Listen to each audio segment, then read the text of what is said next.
Oi, pessoal. Então aqui estamos nós de volta com, dessa vez, o tema 4, deveres, poderes e deveres da administração pública.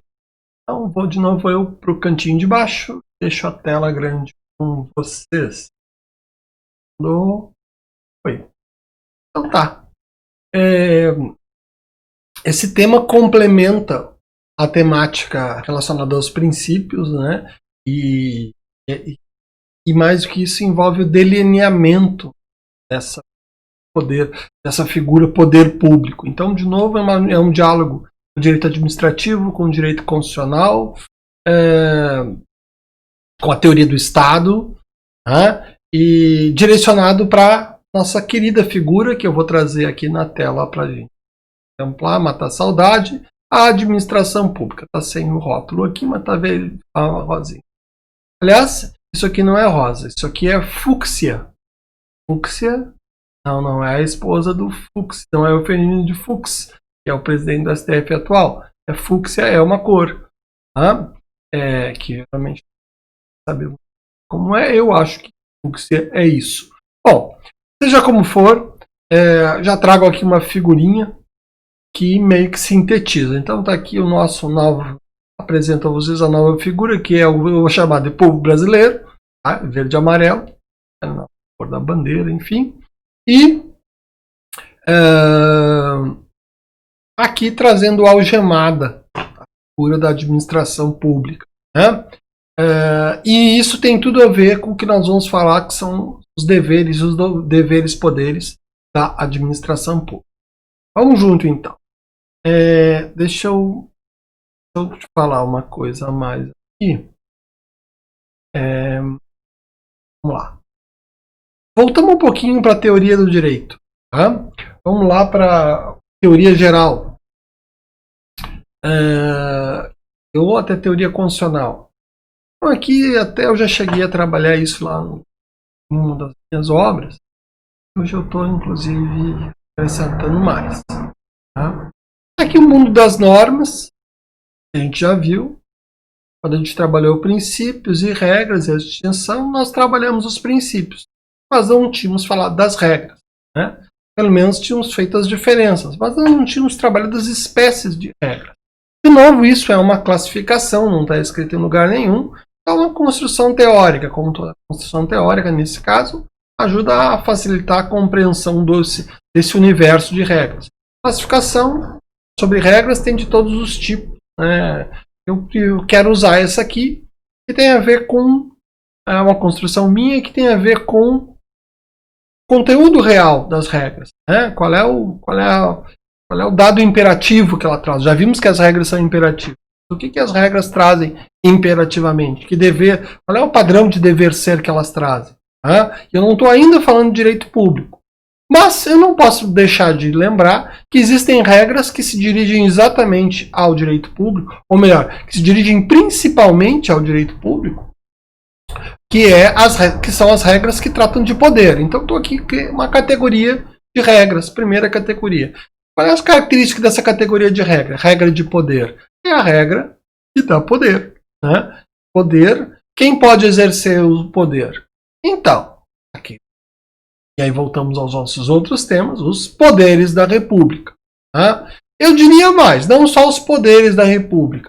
Nós vamos encontrar a situação em que é possível o exercício de poder direto pelo próprio cidadão.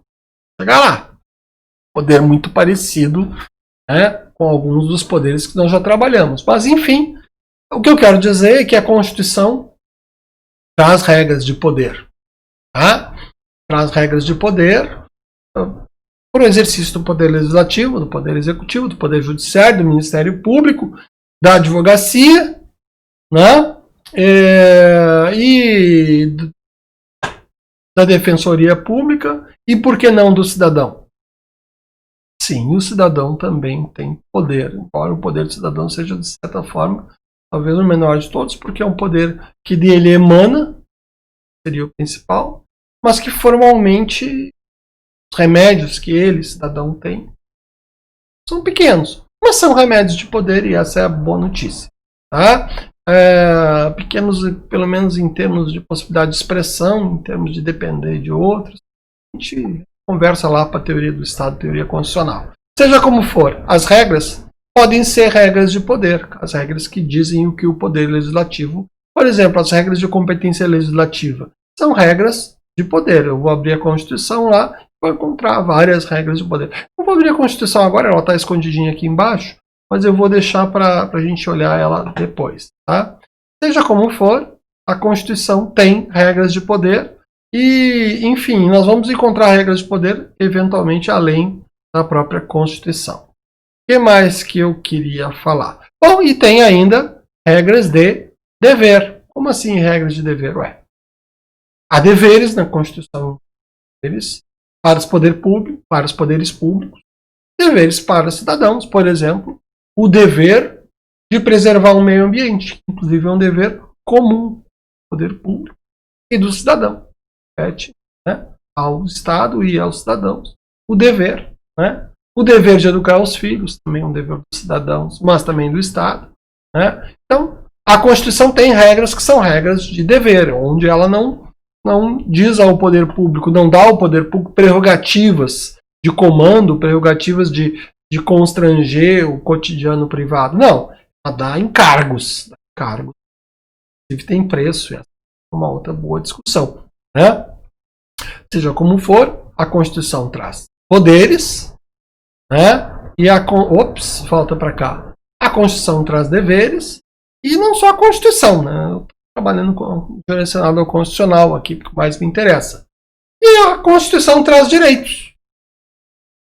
Aliás, daqui a pouco a gente vai falar sobre o poder público, se a gente tem direitos constitucionais ou não do poder público na Constituição. Eu vou acabar dizendo, tanto que o tema é poderes e deveres, poderes e deveres. Eu não acho, não creio, não me parece que o que exista na Constituição direitos do poder público, pelo menos direitos parecidos com os direitos privados, como direito ao salário mínimo, direito à vida, liberdade, etc. Porque no poder público eu prefiro falar em prerrogativas e, mais do que isso, em poderes, e daqui a pouco falar em outras coisas além do poder por si só. A ideia de pensar que a administração pública tem direito a mandar ou tem poder de mando puros, ela é muito ruim. Ela está ligada a uma ideologia, uma forma ideológica de ver o direito. Todas as formas de Deus são de alguma forma ideológica, mas essa talvez nunca tenham alguns percebido que é também ideológica.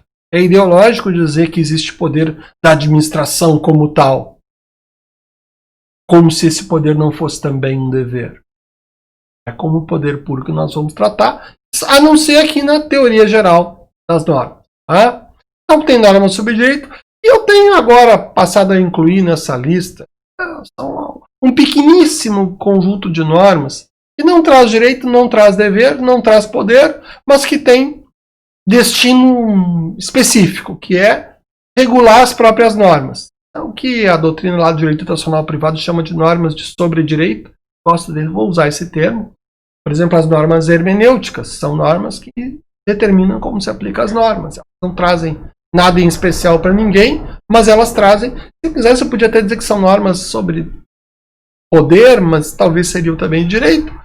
Por muito tempo eu fiquei com essas três, hoje eu estou trabalhando com uma quarta categoria, até porque a Constituição traz isso também. Por exemplo, o direito público, ela vai lá falar sobre que deverão ser criadas normas orçamentárias, normas sobre diretrizes orçamentárias, então são normas determinando a feitura de normas. Né?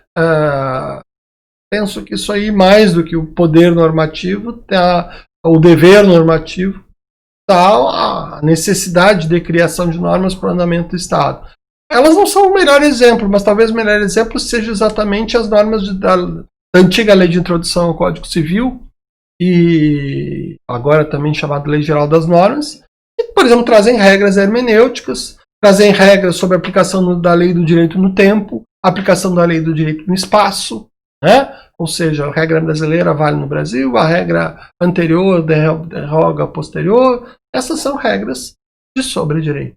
né? E elas têm o seu espaço, enfim. Mas eu até não por acaso tão pequenininhas aqui. No universo geral das regras, elas são poucas, né?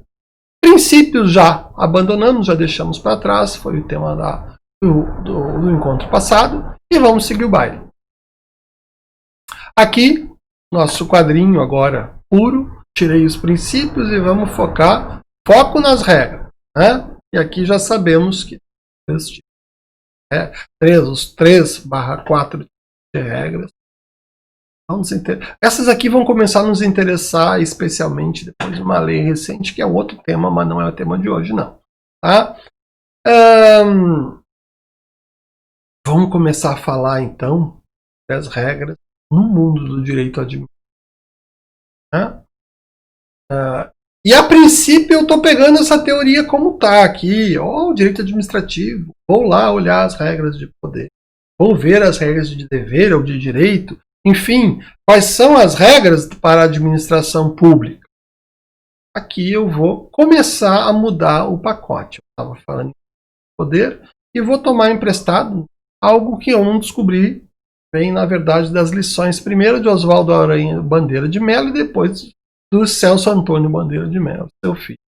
Que fazem questão de anunciar já, no começo do século XX, que as regras de poder não são puras, porque o poder não serve a si mesmo, a menos que nós estejamos num estado ditatorial, num estado autoritário, e não é disso que nós estamos falando. As regras de poder são também regras de dever.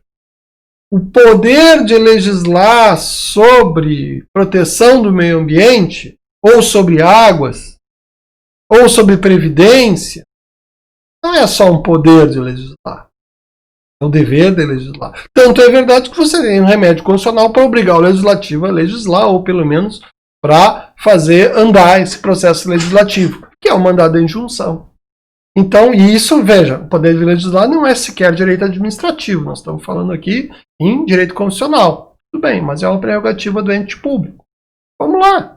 Então, o poder dever do artigo 23 da Constituição, eu não ia baixar a Constituição, mas eu quero pegar ela agora, me lembrei que ela é importante aqui. Artigo 23, vem comigo. É competência comum da União, Estados DF e Distrito Federal e municípios. Deixa eu subir um pouquinho. É competência comum de todos eles zelar, cuidar da saúde, proteger documentos. Que é isso? Isso é a típica regra de poder. Poder administrativo. Mas não é só o poder. É um dever também. Quando fala é competência, não é algo para ser exercido ao alvedrio, a opção, a livre, absoluta discricionariedade do poder público. Experimenta não zelar pelo patrimônio público e ver se o poder público não vai ser sujeito a ação daqueles que podem constrangê-lo. Né?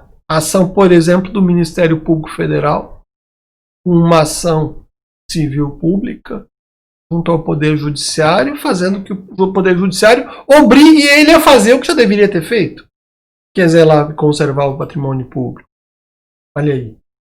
Então, isso não é só uma competência barra poder, é uma competência barra poder dever. E nesse sentido, nós devemos muito à família Bandeira de Mello essa insistência nesse tema, o que não era exatamente comum nos livros de direito administrativo. Piores, da ditadura militar. Mas, enfim, regras não de poder, mas de poder-dever. E eu vou dizer mais adiante. Eu não quero mais chamar de poder-dever, eu quero chamar de dever-poder. Porque isso tem a ver com a forma como nós temos trabalhado nas nossas teorias do Estado. Né? A nossa teoria tem a ver com aquela imagem lá de cima. Deixa eu ver se eu chego lá rapidinho. A administração pública ela é serva do cidadão. Ela não é feita para amarrar o cidadão. Ela está amarrada à necessidade do cidadão. É por isso que nós vamos falar em deveres-poderes. Porque são competências e prerrogativas que devem ser cumpridas para benefício, para a satisfação do cidadão, da cidadania, da comunidade, do povo, do qual emana o efetivo poder. Esse sim, só poder, né? Como puro. Não há poder puro aqui. Né? O que há é uma servidão. E essa é a palavra. Né? Nós podemos discutir horas sobre como é que nós vamos do cidadão servo da Idade Média até o Estado servo, que é um modelo constitucional contemporâneo. Simples, não é um modelo que eu inventei para contar a historinha. É um modelo que vocês vão ver, ele está se reproduzindo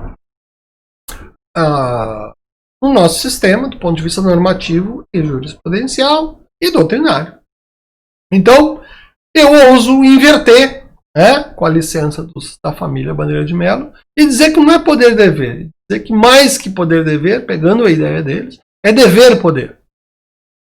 Porque eu quero ressalvar exatamente o Estado como um ser indébito. Indébito. E aí, eu nunca esqueço. Mas todo mundo só quer direitos. Sim, é isso mesmo. O Estado tem que nos dar direitos. Até porque nós somos cidadãos que pagamos os nossos impostos. Nós cumprimos os nossos deveres de cidadão. Nós pagamos por uma estrutura que é escrita, desenhada na Constituição, que é o que vale, e vale isso sobre qualquer conduta diferente de algum agente público, eventualmente punido ou não. Isso não é relevante. O que é relevante é que o direito põe o Estado a serviço do cidadão. Em troca do quê? Das funções que o cidadão exerce. A principal delas é sustentar o Estado. Então não são direitos sem dever. Não, nós cumprimos os nossos deveres.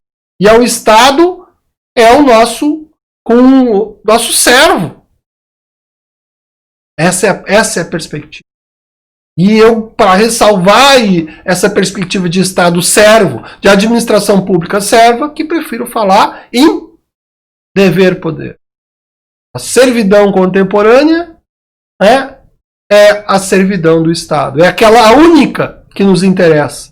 O Estado nunca pode ser... vamos libertar o Estado, talvez algum incauto, adora libertar os passarinhos, as flores, quero libertar... Não liberte o Estado. O Estado liberto é o Estado absolutista.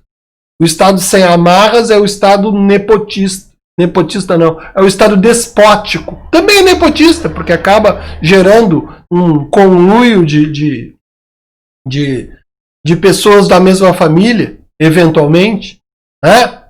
O Estado despótico é o Estado livre. Nós queremos o cidadão quanto mais livre possível e o Estado quanto mais amarrado possível. Amarrado em deveres, poderes e em deveres. Vão haver aqueles que vão querer que o Estado sequer tenha deveres. Somente, talvez, para não encarecer os tributos, enfim. Mas aí o mundo da teoria política. Eu não vou entrar nisso. O que nós estamos trabalhando aqui é o Estado brasileiro constitucional e ele tem dever, poder e tem dever. Tem direitos? Olha, no sentido de poder, eu não chamaria de direito. Vou dizer que tem o direito de legislar. Tem o dever-poder de legislar. É isso que nós temos. Ele tem o direito de restringir a atividade. Não, ele não tem direito. Ele tem... Porque se eu pensar que ele tem direito, eu posso imediatamente pensar que ele pode exercer ou não. Não. Aliás, a Constituição, quando quis dizer que alguma coisa era direito e dever do cidadão, ela disse: o voto é direito e dever. Aqui não. Então, por mim, eu riscava isso aqui. Eu não risquei na telinha, mas poderia ter riscado. Tá? E claro, nós vamos ter normas sobre direito, especialmente em termos constitucionais. Isso quer dizer que a administração pública não tem direitos? Eu digo, da Constituição não. Olha, mas e quando ela tem lá propriedades públicas? Bom, você pode encontrar lá talvez um direito de propriedade, mas ainda eu posso falar em dever-direito de propriedade, porque ou dever-poder, e posso pensar que a propriedade é um poder patrimonial. E quando é o poder público o proprietário da água, ele tem um poder sobre a água, e que não é um poder, mas é um poder dever para preservar a água e para manter a água disponível para nós, porque o Estado não bebe água, quem bebe água somos nós, os cidadãos. Então a água é um bem público porque é do público, e não é um bem público porque é a prerrogativa do Estado em função das suas necessidades. É nesse sentido que eu não quero dizer. Não quero, não gosto e não vou dizer que o Estado tenha direitos condicionais. Tá? Nem que eu tenha que distorcer a teoria da propriedade para isso. Bom, para quem está no direito público, isso está barbado de fazer. Mas, de qualquer forma, eu não quero também levar isso aos extremos. Eu não quero levar ao extremo de dizer que... Eu não quero levar ao extremo de dizer que a administração pública que não possa ter direitos.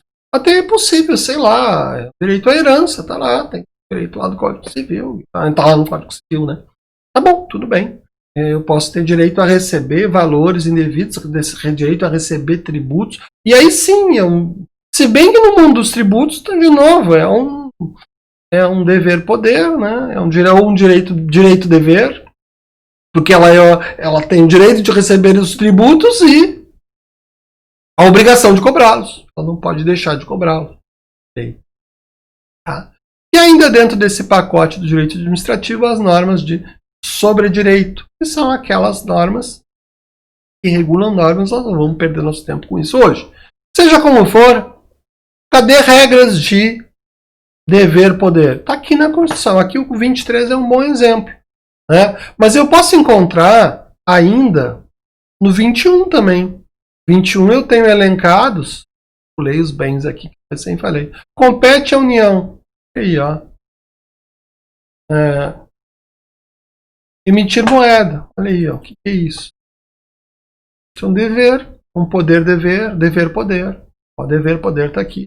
Manter o serviço postal e correio aéreo. Dever-poder. Ó, serviços públicos em geral, não vamos perder tempo agora. Dever-poder. Dever-poder que, neste caso, ela pode delegar, né? Delegar a particulares, né? Diretamente ou mediante autorização, concessão, permissão, são instrumentos de outorga do exercício dessas atividades, mas não das atividades que serão sempre públicas, pelo menos enquanto a Constituição assim, né? Mas enfim, mas eu posso ainda pensar em deveres. Fica ruim isso aqui. A saúde, direito, a saúde, direitos sociais. Aí, ó.